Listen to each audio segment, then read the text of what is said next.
Welcome back to the Pigskin Podcast, sponsored by Home Federal. How about that? I know. My name is Ben Pherson. This is Jason Feldman. Feldy, it's week 2. I'm just shocked somebody wanted to sponsor us. Why? I don't know. We're awesome. Thinking we are. I'm surprised you didn't know that. That's a good point. Surprised you didn't know Thanks, that. Home Federal. Yeah, thank you to Home Federal for jumping on board and they're sponsoring your new feature, Game of the Week. That's the big one. one. It's been fun so far. We're only a week in. Well, a week and a half. But yeah, what's your Game of the Week this week? We'll get to it. We're going to get to it? I have a long drive to make this week all the way to Byron, I know, Minnesota. I know. If you've ever heard of that or not. But Stewie and Byron fans showed up throughout this week. Nice. We'll get to that, though. Yeah, I was going to say this week there was no mystery on who was going to win there at the end. No, it wasn't close. All right, so I got my Tyrod Taylor jersey on. That can mean only one thing. The NFL starts this week. While you're watching this, no, you don't. Yeah. This is the jersey. Did you not look in today's paper and see my list of 5 favorite all-time football players? Was he on there? I don't know. He was on there. I didn't know. So the NFL starts actually today. The NFL kicks things off, and then the big day, obviously, is Sunday, and then some more on Monday night. But your Vikings open on the road at the Titans. Feldy, Sean Hill under center? Maybe. I don't know. Maybe those two him and Sam Bradford will alternate possessions. Who knows? Maybe. So it'll be like high school teams. We use one quarterback to throw and another quarterback to not get hurt. Possibly. I don't know. Possibly. But they sure gave up a lot to get Mr. Bradford. You and I debated that a little bit in the paper today. Mm-hmm. It's for a guy who Philadelphia certainly was fine not starting. It seems like a lot to give up, but that's the spot they were in at this time. And if you don't feel fully confident in Sean Hill, then you have to make a move to go get somebody, and they did. To me, though, the fact that you're giving up a first and a fourth rounder for the type of player you could have signed in the offseason for no draft picks, that means it falls back on the GM. You know, I know you can't count on your quarterback getting hurt, but you should count on it. Well, we mentioned this last week, too. It's on Spielman now. You're right. He should have done something in the offseason. He didn't. He gambled there, and now he has to gamble again big time with giving up a first-round pick. Well, now he just has to pay the piper. Yeah. I guess that's the reality. If this Bradford thing turns out to be a flop, if he goes out and gets hurt in the first week or doesn't produce or whatever, I'm not saying Spielman's going to get fired, but the blowback comes onto him for making. Then we're down 2 quarterbacks and 2 draft picks. Right, and I think the thinking throughout the offseason was that Sean Hill could be one of these guys who, if Teddy Bridgewater sprains an ankle or something, he can come in and start for 2 weeks. He's good enough of a bridge there to get Teddy healthy from that, but obviously he's not a guy that you want quarterbacking this team for a full season. And I think that's the important thing to remember with Bradford, too. Yes, we gave up a first and a fourth, but at this stage of the offseason, that's what it's going to take to get a starting quarterback in here. Not only that, but the weight of this team doesn't fall on his shoulders. He's not Aaron Rodgers. He's not Andrew Luck. We have Adrian Peterson here in Minnesota. They have a heck of a defense. And Bradford is going to be asked to basically not lose them games. Well, my question would be, do you really think he's that much better than Sean Hill? From what you've seen in his NFL career, he's better, but I don't think he's a first and fourth rounder better than Sean Hill. Now, if that's what you think you had to do to win this season, then so be it. I just hope he stays. How good is Sean Hill, though? But I don't think Sam Bradford's good either. Okay. You know what I mean? Right. Like I said, a not great football team in Philadelphia was perfectly comfortable not starting him. You know, going with a rookie quarterback from a 1AA school, or however you want to call it anymore. But going with a rookie quarterback over a guy who's been in the league 7 years now. So what's the best we can hope for out of Bradford? I think he can give us what Bridgewater. I play for the Vikings? I think he can give the Vikings what Bridgewater gave them last year. I think so. I mean, but don't you think Sean Hill almost could have too? Almost. I'm not sure he could do that for 16 games. I'm not sure that Bradford can. How many times has he played 16 games in his career? Like twice, I think? He reminds me of Glass Joe from Mike Tyson's Punch-Out. You know, the best we can hope for, there was a year before he got hurt that he had thrown 14 touchdowns and 4 interceptions, and then he got hurt midway through the year. That was, on paper, his best season. He's a pretty accurate quarterback. I do laugh when people say he's extremely accurate when he's under pressure, but then that percentage was about what you see from a top 10 quarterback. That, to me, is not extremely. That's just a slightly above average quarterback. The way the Vikings line played last year, he might be under pressure a lot. But people are really high on this Vikings offensive line right now. But we shouldn't waste all our time on Vikings. We'll get into that another week. I would hope boy, if they lose this first game, that's going to be a really telling sign of what the season is going to be. I think, they just need to figure out a way to win that first game and get to the Packers. Yeah, they got to come into that new stadium 1-0 somehow. Gophers, ugly win in their first game of the year. I didn't get to see all of it because I was at the Lourdes game. I saw the second half, and then I did watch the low lights from the first half later on in the week. The thing that frustrates me is, again, I felt like there was a lack of preparation, and that was my big knock on Mr. Clay's going into this year. And he had all offseason to prepare this team, and they shouldn't feel prepared early on. Now, I don't know, maybe nobody does in that first week, but there was not much encouraging from that first week, aside from there were a couple of young kids that stepped up again and played pretty well. And apparently the refs are going to call targeting on every hit this year. Yeah, those targeting calls had to be frustrating. And we saw some over the weekend that were far worse hits that didn't get called than the ones that did get called on the Gophers. But the frustrating part of watching that game against Oregon State last week to me was watching the offense. It did not look like there was one bit of improvement in that quarterback from last season to this season. I'm glad you said it. Really, really frustrating to watch. I'm glad you said it because Ruff is still backing him. A lot of people are still backing him. I don't see him make any throws I expect a Big Ten quarterback to make. I see him make the throws I expect a high school quarterback to be able to make. We were debating this in the office watching the game last week. When was the last time we saw a really good quarterback come out of the Big Ten? Well, like you said, we had to almost go back to Drew Brees or Tom Brady. We came up with Russell Wilson, but can you really count him as a Big Ten quarterback? He was a one-year Big Ten quarterback. He played the bulk of his career at NC State. You do have to go back to Brees. And that's not saying anything. Doesn't mean we can't have a good one come out anytime soon, but we're just not seeing it with Leitner, especially in the passing game. Right, and I don't see any on the horizon either. So I guess we'll see. But so let's move on to our high school games. Yeah, they get Indiana State this week, and again, this is the kind of game that they better come out and put 40 up in a hurry. If not, we're going to just still be frustrated again. I feel like we say this every year going into week 2, and they go out and beat somebody 20-17. That's the fear. And then we're wringing our hands. But all right, high school, our bread and butter. Again, sponsored by Home Federal. We are going to talk about our players of the week. I'm going to give you mine first. We easily could both go with two Stewartville kids this week with Mr. Theo and Mr. Quant. And those guys will have a lot of ink in today's paper. Right. There's a feature on Mr. Quant in today's paper, and obviously Mr. Theo was on the cover of our sports section on Saturday night. Yeah, or on Saturday. His paper, I was going to say, he's right here. He's this guy. And we'll be at the game on Friday night, Stewartville at Byron. You will? I think so. Awesome. That's cool. Game of the week right there. That's what I'm told. Brought to you by Home Federal. Yes. Thanks, Home Federal. But my player of the week, like I said, we could easily pick those two. That's too easy for us, though. I'm going to go with Joe Miller from Plainview, Elgin Millville. Kind of his first game as the feature back in that offense with Chase Raymond gone now. And all Joe Miller did was carry 28 times for 256 yards and 2 touchdowns in a win over Cotter.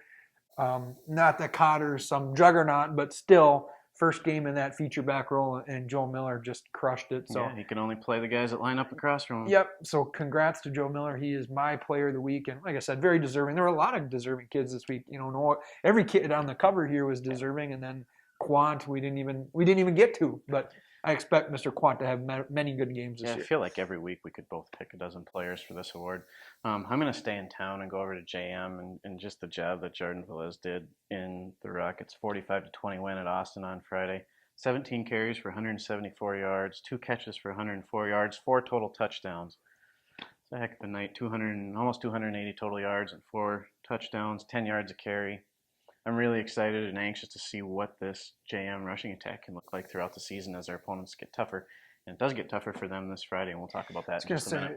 Jordan better have more than 19 touches if they're going to beat Owatonna. Right. I would say. And he will have to. Yes. Yeah. So, but don't forget they have a couple of running backs there. I know. Along with Amin, who can carry the rock a little bit too. Can do it too, and Pat Ruff is awfully high on those two kids. So they're 2 kids to watch in that JM backfield. I find it hard to believe Pat is overly excited about anything. He's flowery and excited. Very much. Yeah, that's kind of what he does. He likes his adjectives. Believe it or not, Mr. Feldman has a lead in the Pigskin Podcast Pick'em. Well, I like to make. Is that why you didn't mention it till now? I like to make you feel like you have hope. I did not start off well. No, you Didn't didn't. start off That's well. like I said, I like to make you feel like you have hope. I don't like to let you get down too far, and That's the I job don't of a want good, you good boss. Yeah. right. Yep. Exactly. So, Jason has a 1-game lead already after week 1. We're gonna head to week 2, and just looking at the games that Jason put on the schedule, I got a feeling we're not gonna have that many different this week. I don't think so either. There weren't Go as ahead. many. There were a lot of really tough games to call last week. Like all the games we did different, we could have easily flipped around and made a case the other way around. But there's a couple games that are gonna be tough to pick in I here. think this first one is a really good one. I think so, but you're gonna go over this first one. I'm gonna let you give your spiel on the JM at Owatonna. Right. You know, one thing I saw somebody post online about this. I want to clear it up before we move on. And I'm sorry to totally change the subject, but game of the week is an area football game because we cover city games anyway. We're already going to be there, so basically the game of the week is to get this guy out to your game, and we're already going to have somebody at the city game, so that's why you don't see like the crosstown rivalry games up for game of the week. Yes, I will be leaving Rochester every Friday night. Correct. Yes. Accurate. Yep. All right. So I just want to clear that. So so JM versus Owatonna is our first game that we're going to pick. Jason? So over in Owatonna, man, I know this gets brought up, and I'm sure the JM folks are tired of hearing this, but it seems odd. It seems odd with all the good teams JM has had, especially over the last couple of years, but they have not beaten Owatonna since 2005.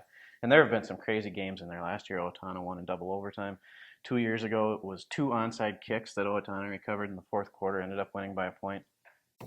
This is the year. This is it, Percy. I'm telling you. You're taking JM? JM is going over Owatonna. They're going to win 28-25. Yep, I'm going to be able to cross all of these losses off the next time they play. I live in the JM district. I should take JM, but I feel like this could be an opportunity to make up that game I'm behind. I'm going to go, oh my God. Owatonna really did turn things around in the second half. This is like against everything in my being to pick Owatonna for anything. Just can't pick Owatonna. Oh. I think JM's going to do it. Can we come back to this one for my pick? I don't think so. No. I can't do it. I want to make up the game, but I can't do it. I'm going to take JM. I'm going to take the Rockets, and I'll say it's also a close game. I'll say JM 27, Owatonna 20.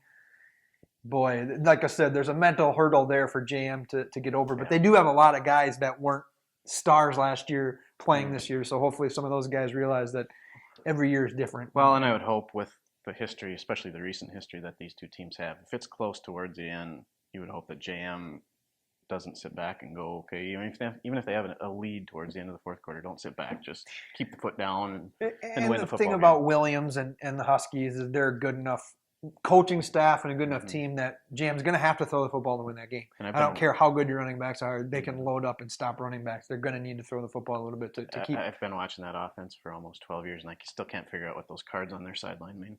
They're just cool pictures. All I know is Will Smith plays a big part of their offense. I know. So next game, Century at Mayo. So this is mine to pick first. Century, man, I really thought they were going to be much improved this year. And maybe Winona's just better than we thought they were. But they took a tough loss in that first game. And Mayo, who we thought was going to be way down, very impressive win against Faribault, a team that a lot of people were high on heading into this year with a lot of returners. Mayo comes out and plays a great defensive game. I think, again, there's just no way in my mind that this isn't a close game, but I'm going to take Sparty 14-7. I like it. Low-scoring game. The one thing Century did well last week was throw the football. They had some trouble getting the running game going, but they threw the ball well. Caden Fludstrom threw for, I think, over 200 yards. But the difference to me is Mayo has that balance on offense. They have Trajan Grimsrud at quarterback. He can throw. They had 3 running backs carry the ball very successfully last week, including a freshman going over 100 yards. That's pretty impressive. So it take that balanced offense along with the line play, and I think Mayo wins this one. I'm going to say 29-19. All right, next one. That leads us to our game of the week. Yeah. Like I said, I'll let you go first. Long trip down Highway 14 to Byron. Stewartville, as we know, coming in, they've lost once in their last, 13, 14 ball games. Stewartville to the state champ. Yep. Stewartville had a nice win last week against Chatfield. Byron kind of won in a shootout over at Dover-Iota, so we got a couple of 1-0 teams coming in here. And looking back to last year, and I know it's tough to really compare because both teams lost a lot, but Byron played Stewartville as well defensively as just about any team did all year long. I think they held Stewartville to 20 points, which was a rarity last year. So I think this one might be closer than people expect. Stewartville threw the football all over the yard last weekend. Talking to Coach Meyer today, they want to get more of that balance in their offense if they can. So I'm going to take Stewartville, but I think Byron hangs with them, and Stewartville wins 24-16. I think it was encouraging that Byron got a win last week and put some points up because they struggled to do that a lot last year. However, to give up that many points to DE, a much smaller school, had to be a little bit frustrating for them, for a team that was very good defensively last year. I got to go with Stewartville because, honestly, a team in high school football that can throw the ball effectively is pretty rare. So I'm going to go with the Tigers 40-20. Wow. Yeah. So for the second week in a row, I'm going to have a blowout. Huh? Could be. All right, next one, Plainview Elgin Millville at Cannon Falls. To me, Cannon Falls, really disappointing loss for them. Good win for Zumbrota to beat a little bit bigger school there, yes, and to throw the ball as well as they did. Cannon Falls, I had such high hopes for this year, and maybe last week was a fluke, and maybe it meant nothing. Plainview got a moderately close, 2-touchdown win over Cotter. It's on the road at Cannon Falls. It's certainly a game you could go with Cannon Falls, but I'm going to go with Mighty Joe Miller and the Plainview Elgin Millville Bulldogs, 21-14. This is two really good running backs going head to head. Might be the Miller best. And Mason Hofstad. Obviously, in that not conference anymore. But, certainly two of the best in our area. Right. Gregerson would have something to say about that out of the teams from that old HVL. But yeah, I'm going to go with Plainview Elgin Millville. I'm with you. Like we said, two of the better, if not best, running backs in our area. Cannon Falls is at home, so I think there's going to be some pride there, especially coming off that close loss, like you said, a week ago to ZM. But I think PEM edges them at the end, 31-28. We better rip through these last let's quickly. Go real quick. We're running long. Fillmore Central at Rushford Peterson. Both of these teams got some votes in the state poll this week. Should be a good matchup. Fillmore close win. Rushford impressive 26-6 win over Bowling Prairie. It's your pick first, but I got a feeling we're going the same way here. Yeah, I'm going to just stick with Rushford at home. We'll make it real simple. I like Noah Carlson and the job that he can do running the football and eating the clock. 26-21 RP. Samesies. Yeah, I'm going to go 29-19. Good. Moving right along. Yeah. I'm guessing that if we have anything different, it's going to be that last one down there. Actually, I'll just pick different than whatever you say. But Lewiston-Altura at Hayfield is our other game.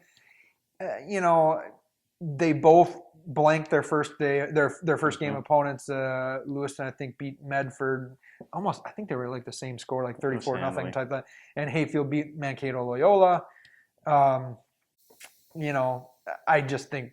I know Hayfield is improved. I know they've got a lot of athletes, but I think Lewiston's too tough. I think it's going to be maybe a better game than people think, but I still see it as a 21 to we'll say 16 win over for Lewiston. I agree. Lewiston-Altura lost some very talented players off of last year's team that had they played in any other section outside of Caledonia, they probably would have had a really good chance to get to state. They have enough players back off of that team, I think, enough experience that the leadership is going to take over here, and they're going to spoil Hayfield's home game here on Friday night, tomorrow night. I want to say 33-23 for the Cardinals. Final game, 9-man game, of course. Doesn't really matter. Mabel-Canton at Lanesboro. I did get the 9-man game. I know, correct I got last it week, dead wrong. surprising. I was way off, but me first. I want to go first. I always pick high scores in 9-man games. So does everyone. Nothing different this week. Yeah. 46-38 Mabel-Canton. Just because we're going to go all the same. I can do as much research as I want in a 9-man game, and it's not going to matter. Yeah. I'd love to go different than you, but I can't. The coin said Mabel. This is like the worst week for our picks here because we're all going to do the same. I got to take Mabel. I'm not willing to fall more than one game behind Feldman ever. So, yeah, I'll go Mabel 35-21. That's Excellent. it, Feldy. That's it. We're going to wrap it up because we're running long. But thanks again to Home Federal for sponsoring the show and sponsoring the game of the week. Watch for Feldy's coverage in today's paper. Come out to the game. Watch for the Andrew Quant feature in the paper today, too, and Jason's preview of the game of the week. And then pick up the Saturday paper, too, for all the recaps. We'll cover everything we can. So thanks for watching, and we'll see you next week.